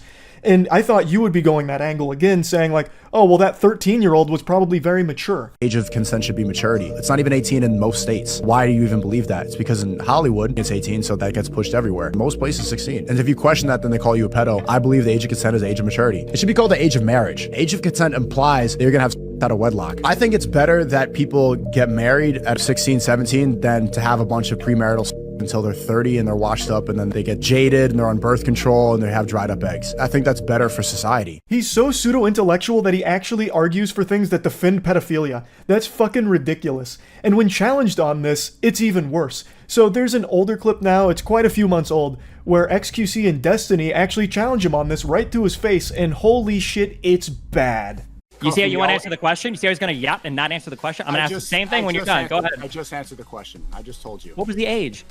I just told you at a developed age. Sneako thinks you should be able to fuck 9-year-olds. That's what Sneako thinks, and he won't answer that question honestly. Or he's going to have to give a different answer, in which case he's updated his morality. He's updated his views, and that's really uncomfortable for him. You don't have an answer to any of this shit, bro. Go back to fucking that fucking corner in London where you're getting roasted by year 1 debaters on fucking Christianity. This is retarded. I don't know what the fuck you're doing in here. Okay, so you can leave the call. I wanted to go talk about this word. I don't want to leave the call. I like hanging out here. I've talked to a lot of pedophiles in the past, so. Okay. Okay, Sneako, I'm actually curious now. What do you think the age of development is? I just told you. It depends on where you are. It depends on the world. Then at what stage do you think somebody is developed in? What stage of development? Because there's a lot of stages of development. It varies. It varies on what? I think it varies on the age. It varies on the age? It depends on where you are. You need to have set ages for that. There are stages of development. As a child, an adolescent, You can hear him start to snivel in the background there as he's sucking up snot from his nose, getting cooked, and his brain is fucking overheating, malfunctioning, trying to formulate some kind of response to the easiest question in the world about what he thinks the age of consent should be. He keeps talking about the age of development and then can't even put a number on it. So everyone, please feel free to ask Sneako what he thinks the age of consent should be if you want to see a human being fucking glitch out and malfunction like an Oblivion NPC. Can't answer the most basic question in the world. That is concerning. You realize how deranged that makes you look, Sneako? That makes you look like an actual danger to society, that you don't agree with the age of consent and try and argue around it. That's what every pedophile ever that Chris Hansen talked to would do.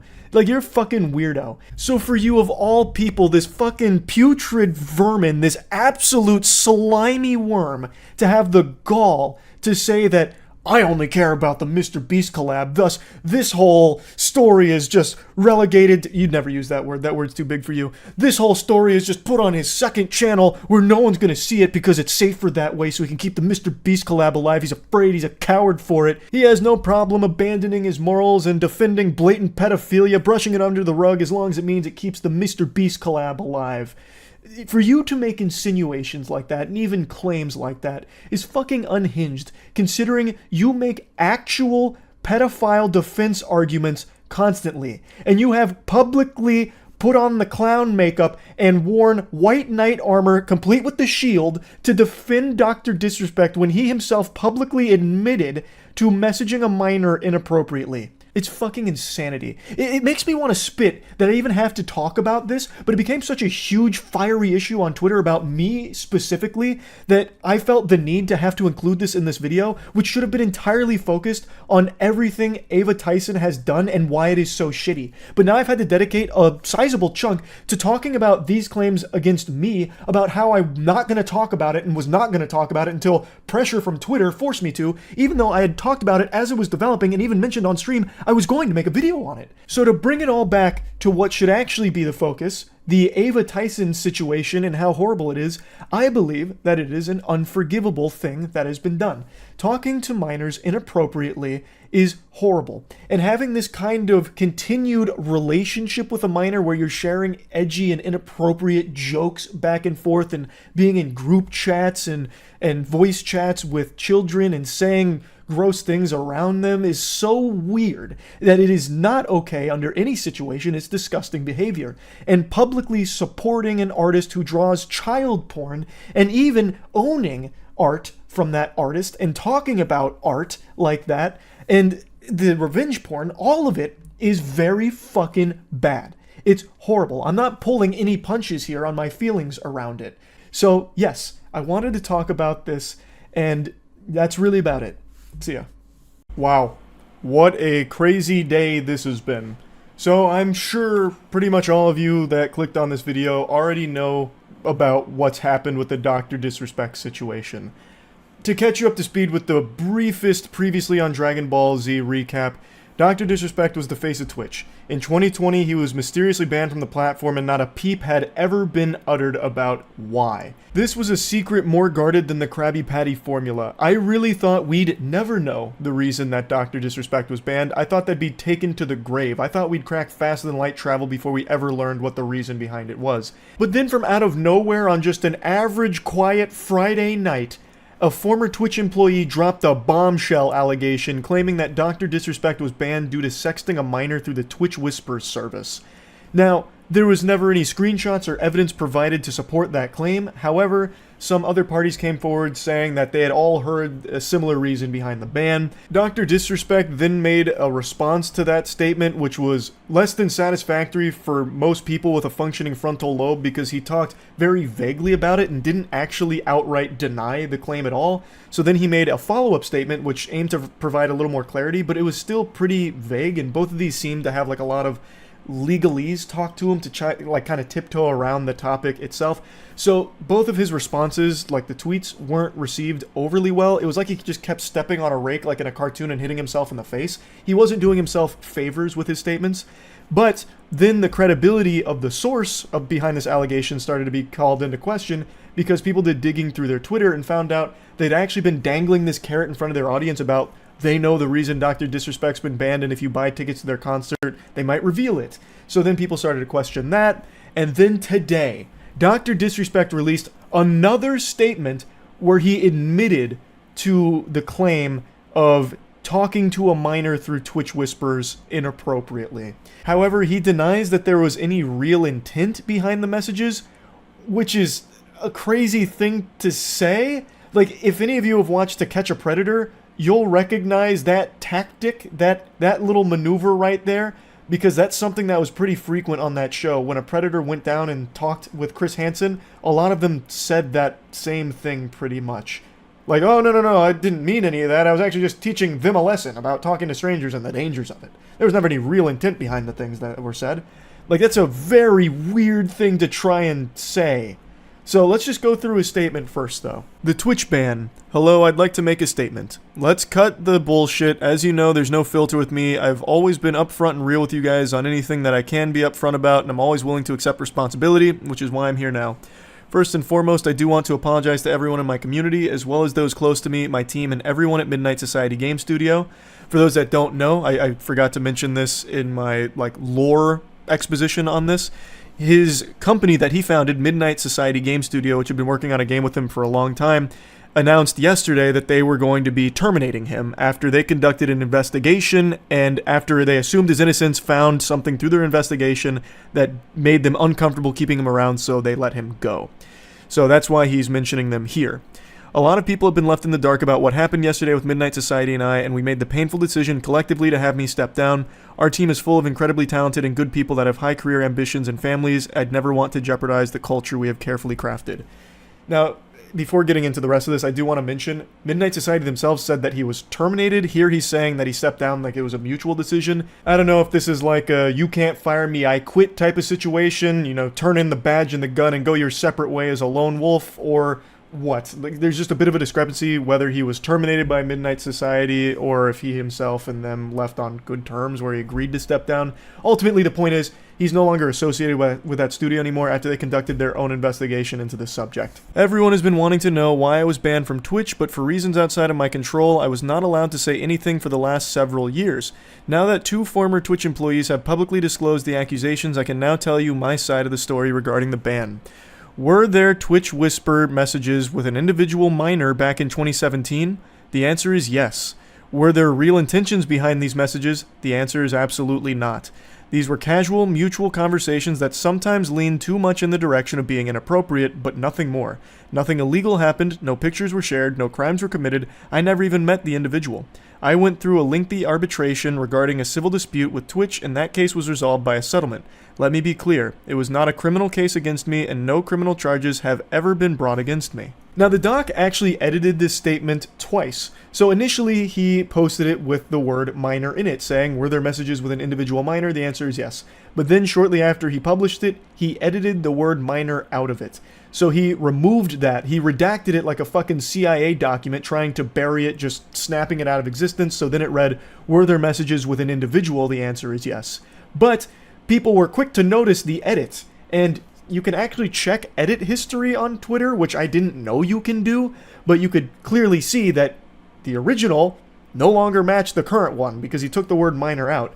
So when people caught him red-handed, he just edited it one more time to put the word minor back into it. Now, there is a lot to say about just that small chunk right there, but I'm going to finish reading the statement first before we really dive into the weeds of it. Now, from a moral standpoint, I'll absolutely take responsibility. I should have never entertained these conversations to begin with. That's on me. That's on me as an adult, a husband, and a father. It should have never happened. I get it. I'm not perfect, and I'll fucking own my shit. This was stupid. Now, with all this said, don't get it mistaken, I've seen all the remarks and labels being thrown around so loosely. Social media is a destruction zone. I'm no predator or pedophile, are you kidding me? Anyone that truly knows me knows where I stand on these things with those type of people. Fuck that. That's a different level of disgust that I hate even hearing about. Don't be labeling me as the worst of the worst with your exaggerations. Get the fuck out of here with that. But I think I've said what I needed to say regarding the ban itself. That's it. That's why Twitch made the decision in 2020. To my team, community, industry friends that have supported me, I apologize. I wish I could have said all this sooner. You guys have always shown me and my family love and support throughout all these years. We love you guys like you can't imagine. I have the best community and circle. If any of this has made you uncomfortable, I get it. You don't have to support me anymore, but just know you have always been greatly appreciated. Trust me when I say this. To all my haters that live and breathe social media with zero real-life experience, I don't give a fuck about you. Finally, if you're uncomfortable with this entire statement and think I'm a piece of shit, that's fine. I'm not going anywhere. Actual Wolf of Wall Street energy. I'm not fucking leaving. And I'm not the same guy that made this statement all those years ago. I'm taking an extended vacation with my family as mentioned on stream, and I'm coming back with a heavy weight off my shoulders. They want me to disappear. Yeah, fucking right. He tries to close this statement with a really hard, cheesy 80s action movie one-liner. They want me to disappear. Yeah, fucking right. Granny shifting, not double clutching like you should. You're lucky you didn't blow the welds off the intake. I'm not leaving. It's really kind of ridiculous to put that there with accusations like this. These are super serious. Like, this isn't something people take lightly at all. In his own statement, he has openly admitted to messaging a minor and had conversations that were inappropriate, or as he said, leaned into being inappropriate. Now, what's not clear, and what a lot of people are coping with, is that maybe Dr. Disrespect didn't know the age of the person he was communicating with, but I truly feel if that was the case, Dr. Disrespect would have mentioned that, saying that he had those communications with this person that he believed was of age but turned out to be a minor. I think if that was the reality of that situation, if he truly communicated with someone that he thought was of age but turned out to be a minor, I think he would have mentioned that in this statement, but he didn't. He didn't say that he was under the impression he was communicating with an adult. He just says that he had conversations with an individual minor. He doesn't say anything like, oh, they were actually one day away from being 18, or I really thought they were, in their 20s, or anything like that. And I think if that was what happened, it would have been mentioned here. I really do. But there's no mention of that. So it's hard to give that benefit of the doubt that he didn't know. because I think he would have mentioned if that was the case. I also think it's pretty telling that some of the closest people to Dr. Disrespect are coming forward saying how unacceptable it was and distancing themselves from him, because if he didn't know that he was communicating with a minor, he probably would have told them at the very least, but they're not saying that either. So here's Robert Bowling, one of his business partners here, saying, "If you inappropriately message a minor, I cannot work with you, period. I promised to only act on facts, and I did." So I just really don't think there's a whole lot of wiggle room about Doc not knowing that he was communicating with a minor. Like, I feel like there's been plenty of opportunities now for that information to have come out from somewhere, but nobody is saying that other than people theorizing and hoping that maybe that's the case. But Doc himself has never said that that was a possibility. He'd never even hinted that he didn't know the person's age, and the people closest to him aren't saying that either. So I really think that it's likely that he did know that, and he still had these conversations that lean to being inappropriate with someone he knew to be a minor, which is fucking disgusting.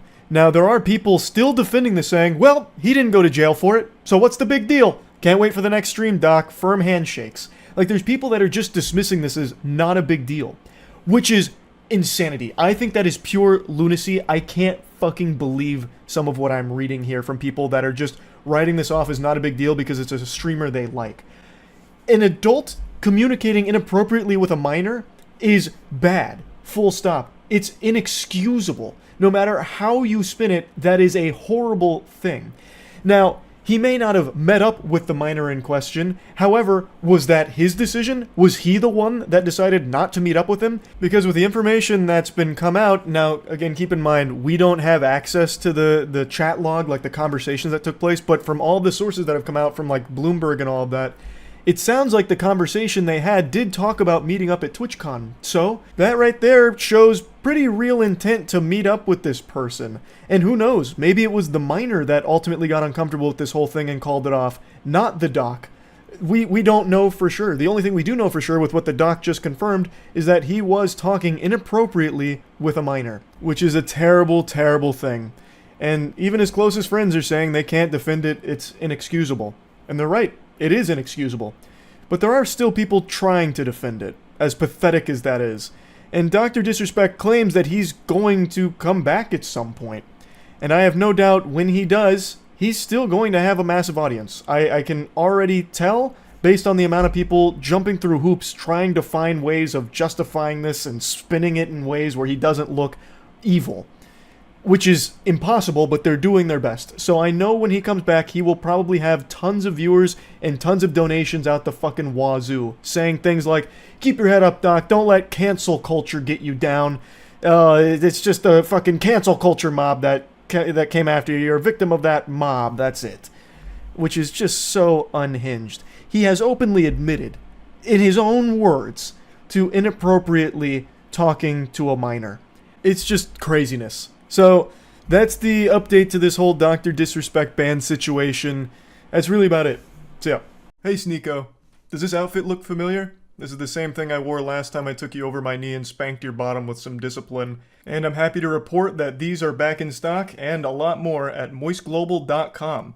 Last time I talked about you, I used you for a merchandise push as well, so might as well stick with tradition. I bet just seeing me in this attire again has just sent you on a full-blown Winter Soldier episode with your eyes rolling into the back of your skull as you're experiencing post-traumatic stress disorder, because the first video I made on you offended you to such a high degree that you have not stopped whining since. It's already been 3 months, can you believe that? How time flies. You started shit with me by insulting me and my girlfriend out of nowhere, so naturally I responded by making fun of you in return, and showcasing the reasons why I don't respect you. But unfortunately I failed to calculate just how much of a sensitive fucking loser you are, because this hurt your feelings to such a high degree it's become like an Armageddon in your brain. 3 months you have continued to melt down about this. The day after I posted my response, he went on stream and had a huge unhinged tantrum and meltdown about the whole thing, and then he sent some of his viewers over. So I was joking with them, saying like, oh, you guys must have just stopped the cuties watch party over there at Sneako's stream, right? Welcome, cucks, that kind of shit. And it got really under his skin in a big way, so he started dancing around with the gun and threatening to come shoot me. So he kept saying, oh, you're in Tampa, right? I'll come see you, waving his gun around and dancing. You wanna watch my clips? Watch my clips. Watch my clips. You want me to watch your clips? Watch my clips. These are the only clips I'm watching. You were? Now, the reason he keeps saying watch my clips while threatening me here is because during the stream I couldn't watch him live because he just kept shouting slurs. So I said watch my clips to see what I was saying about you. I had to communicate via Twitch clips. And I'm sorry to be that guy, this is like the grammar police of guns, but he's a fucking imbecile, you absolute buffoon. What you have there is not clips. These are mags. They're mags, not clips, you absolute fucking dummy. The same way that this is also a mag. They're all mags. Stop saying clips, you look fucking stupid here. Anyway, sorry for the gun anatomy lesson. He was very upset, so he was threatening to come shoot me, beat me up, all of that, because I hurt his feelings, and it's been festering for quite some time now.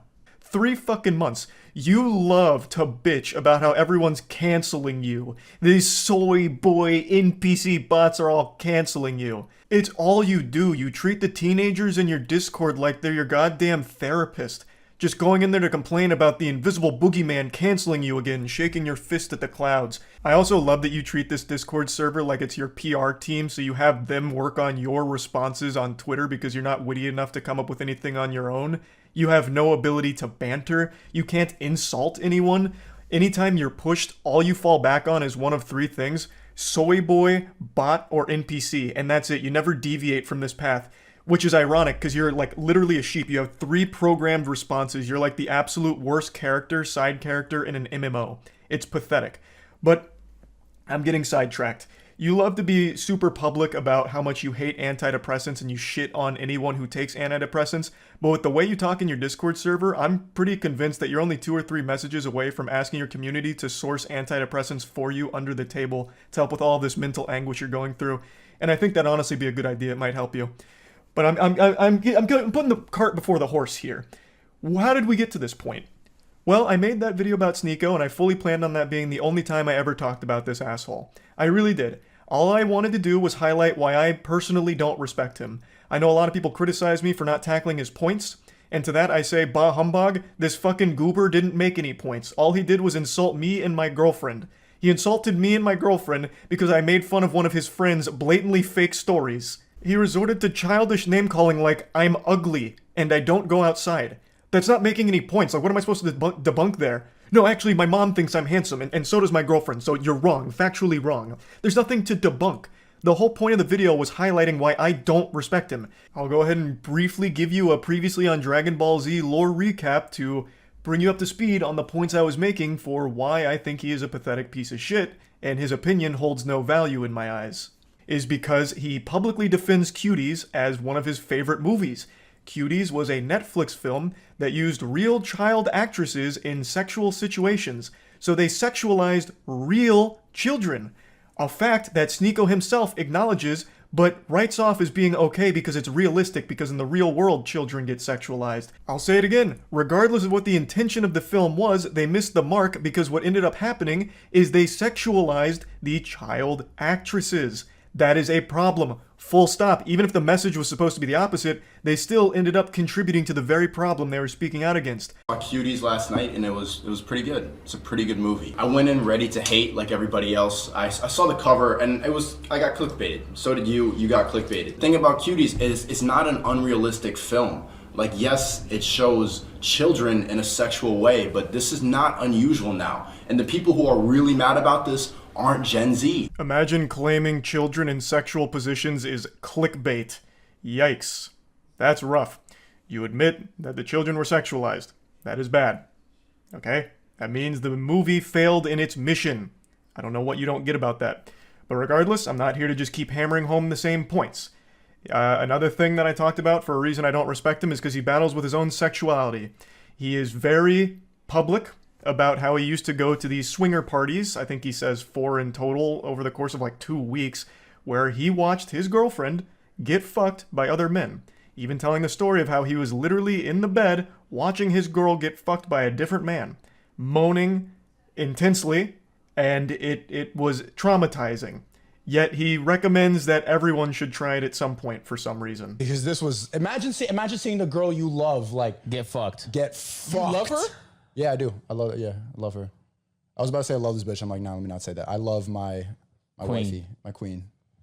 And you allowed the love of your life to get fucked by another man. What happened to the other agreement? I'm crazy. The first time, as soon as I saw like 3 pumps in, I just got up and walked out. I'm just like, I can't do that. Like feeling traumatic thoughts, like seeing her with another person. It's a lot.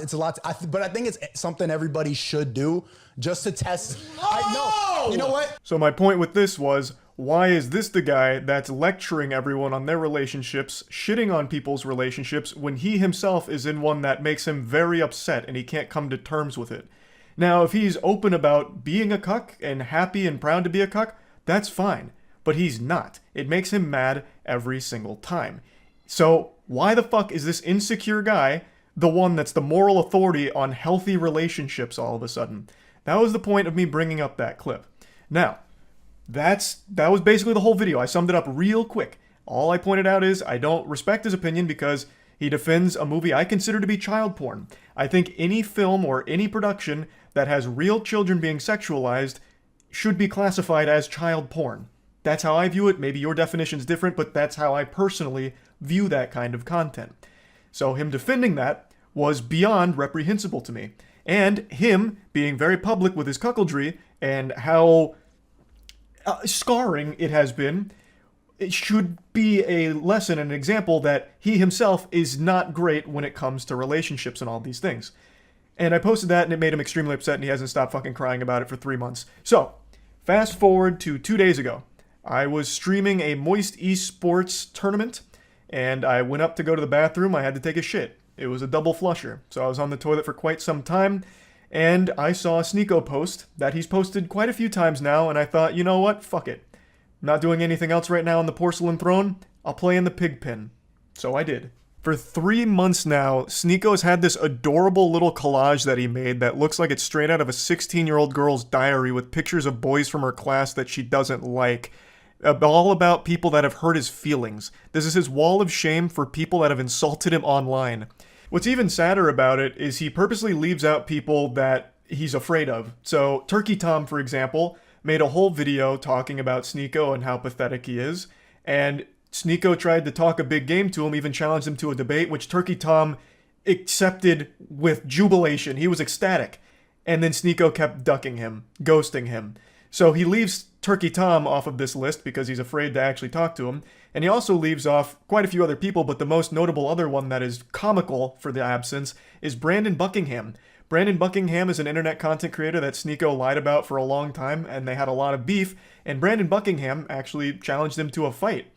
And Sneako is very fearful of him. We'll get into that more in depth in a moment, but I just need to set the stage a little bit here with this collage. So after seeing this for the 100th time in the last 3 months, I finally just said, holy shit, you pathetic, sensitive, soy little worm. I made fun of you for watching your girlfriend get fucked by numerous other men and also insulted you for defending child porn. That's not cancellation. That's just spitting on you for being a pitiful, sad cuck. And this puppy really blew up on Twitter in a big way. Now, I will say it again. What I did, and what I am doing right now, is not canceling you, Sneako. I am insulting you. I am making fun of you. Something that you were supposed to be a huge proponent of, right? Wasn't like one of your big things like bullying needs to be brought back. So now that I'm making fun of you, what, all of a sudden now it's off limits, now it's canceling? You have become the SJWs that you criticize so much. I don't know how you don't realize that. We continue. He says, you know in your soul you would never say that to my face. To which I respond, you literally have a collage of people that hurt your feelings on the internet. You haven't stopped whining about me for months now, you goofy NPC. Even if you beat my ass in a fight, it doesn't change the truth. You're still a cuck who also defends child porn. I think this is important to talk about, and I just talked about it recently. When you are getting your feelings hurt and your immediate response isn't to fire back with insults, jokes, whatever, it's to challenge someone to a fight, you've taken a huge L. You've shown that the person has got under your skin, and the only thing you can resort to is a caveman brain of, I'll beat you in a fight. Sneako, you beating me in a fight doesn't unfuck your girlfriend from the numerous men that had sex with her in front of you. It doesn't do anything. Everything I've said still stands. Nothing changes. It doesn't even salvage your ego. All it is a pathetic fucking attempt at attention. And I don't think you believe half the things you talk about. I really think Sneako just panders as much as possible. He himself doesn't even stand by the things he talks about. I really don't think he has any beliefs of his own. He just echoes what he thinks is going to get him the biggest audience / the most money. That's what I think. So this puffing out his chest of challenging me to a fight is clearly attention. That's what it feels like. Because you don't have the same energy for Brandon Buckingham. Brandon Buckingham is more than willing to fight you any day of the week. But with him, you don't want to do that for some reason. Why? Do you not stand by your beliefs when it comes to Brandon Buckingham? He has said all the same things about you that I am saying about you. So why is he exempt? Why don't you want to fight him? That's so weird. This is what you said about Brandon Buckingham and fighting him. And then finally, when Brandon Buckingham is down to meet Sneako, he's there to box him. They're both similar sizes. Sneako would now rather just sit at home and tell jokes behind his computer. I'd rather sit at home and yell at a camera, tell jokes than, risk my manhood falling flat for Brandon Buckingham, if I lose the fight. So now it's suddenly cool to just stay at home and keep it all online. The full video here from Willie Mack is an absolute masterpiece on laying out every pathetic thing that Sneako has ever done, said, or everything ever. So I highly recommend checking it out. I'll put a link to it in the description. It's a banger.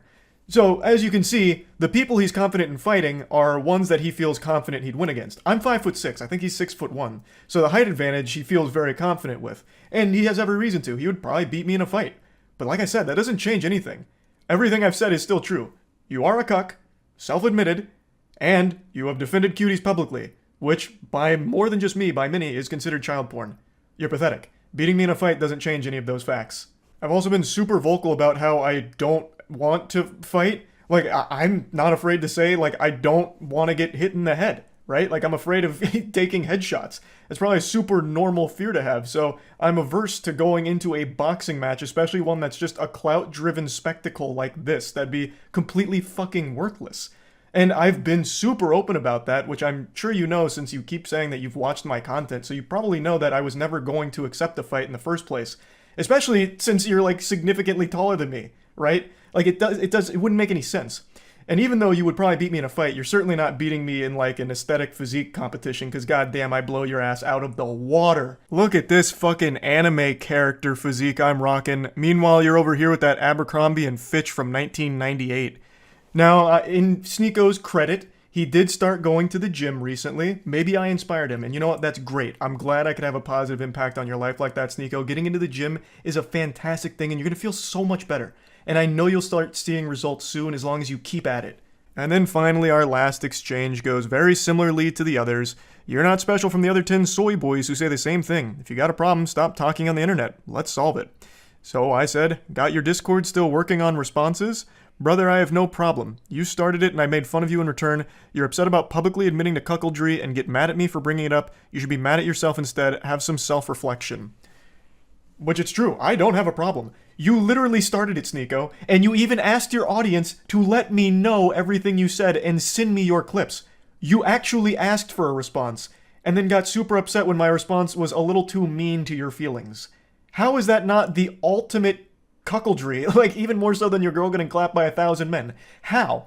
Like, how can you, with a straight face, still call other people soy boys? I'm not kidding, I really didn't want to keep talking about you, but you won't stop talking and crying about me. It's sad. I understand you have a humiliation fetish, so hopefully this whole thing has helped you orgasm one more time from all of it. I don't think it's fun dunking on you, Sneako. I don't. And I'm certainly not canceling you. But you keep doing this. So you forced my hand to make fun of you again. But anyway, that's about it. See ya.